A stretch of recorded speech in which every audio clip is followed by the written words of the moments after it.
Okay, in Unit 1, Functions and Graphs, we also study transformations of functions, and transformations of functions is one of the sections of this unit that students typically do extremely well with. There are going to be two types of transformations, a rigid transformation and a non-rigid transformation. So in a rigid transformation, a function can move right,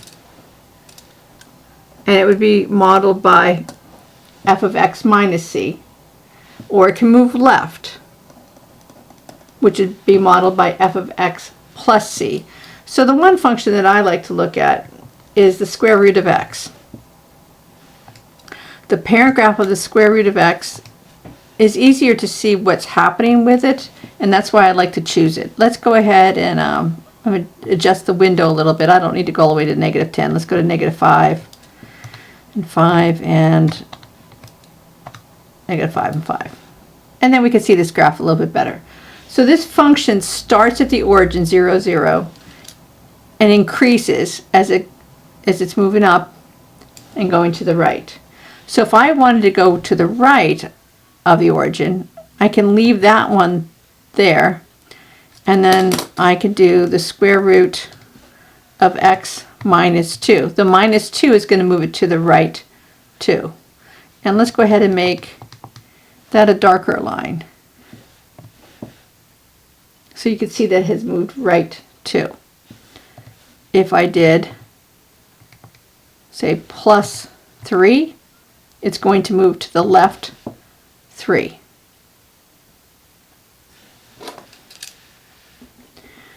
Vertical shifts are up and down. So now if I had plus c, it is going to go up. If I had minus c, it will go down. So I'll model what that looks like on here. So instead of, and this is where you have to be careful, it's a little bit harder to see on here, but the square root of x plus 3 is all underneath the radical. Let's get rid of that. I'm going to arrow outside and then plus 3. So now the radical stops at the x. And when I graph it, it has gone up 3. And if I make that, say, a minus 1, it's going to go down 1. Reflections are also rigid. Reflections and shifts, vertical and horizontal, means that the graph has the same shape. It's not changing its shape at all. It's just moving where it is. So this negative f of x, if you think of it this way, I have the point 3, 1. If I change the y value, make that 3 negative 1, it's an x-axis reflection. So the negative in front changes the y value. If the negative's on the inside, this point 3, 1, I'm changing the x value. I'm going to make it negative 3, 1. And that's a reflection over the y-axis. And that's why I like using the square root of x.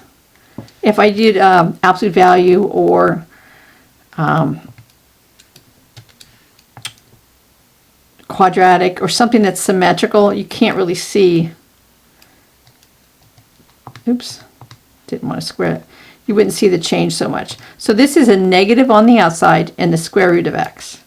So this will be a reflection over the x-axis. Oops, I wanted to make that darker again.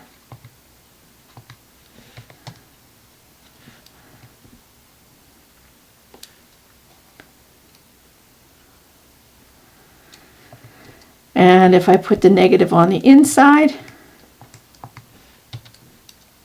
it's going to make it a y-axis reflection.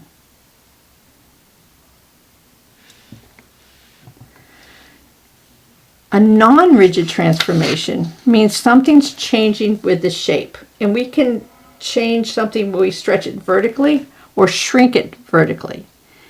If the value's on the outside and c is greater than 1, this is going to be a vertical stretch. If the value of C is less than 1, but it still has to be positive, so when we say absolute value of C is less than 1, it's going to be a shrink. In Algebra 2, you might have used the word compression. So let's go back to this. Let's put 2 and then the square root of x. It's a vertical stretch.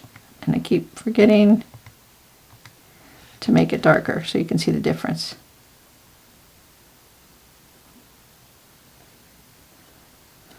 And if I take and put the number on the inside, or no, if I make that a fraction, so let's do, say 1/2. So now the fraction is a number less than 1. It's going to be a vertical shrink.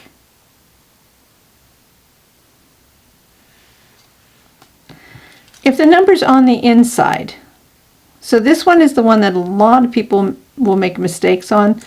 If C is greater than 1, this is going to be a shrink. If C is less than 1, but we still want it to be positive, so it's absolute value, it is going to be a stretch. It's opposite of what you think it would be, or what most people would think. So let's change this down here. Now I remember to make it dark.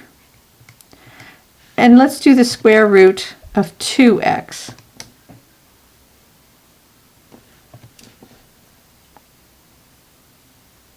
It is compressing it, and I know it looks like a vertical stretch, but because the 2 is on the inside, it's actually called a horizontal shrink. And think of it, if you had a marshmallow and you take and push the marshmallow together side by side, it's going to push it up. It's got to go somewhere.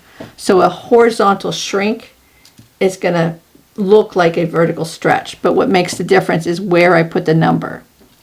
If I take the square root of 2, which is 1.414, and I put that on the outside, it would be a vertical stretch.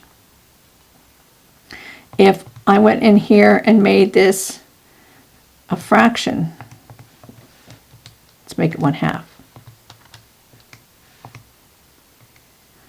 Because that number is less than 1, it should be a horizontal stretch. And a horizontal stretch is going to look like a vertical shrink. Okay. In this section, what you're going to be practicing is writing equations from graphs. You're going to also explain the transformation. So you're going to have to be able to identify the parent function. So in the last section, we talked about parent functions, and you have your notes on all the parent functions I would expect you to know. You're going to need to identify the transformation that occurred. So example, if I have y equals negative square root of x plus 5, I would recognize that the parent function is a radical. The transformation that occurs, this negative in front is going to be an x-axis reflection, and this positive 5 is going to go up 5.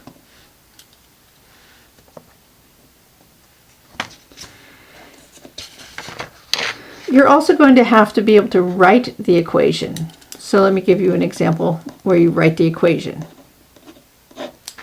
I want an absolute value function that has moved right to and a vertical stretch by a factor of 3. So absolute value, but then right to, it's going to give you a -2 and a vertical stretch of 3. Looks like that. And then you would check your equation.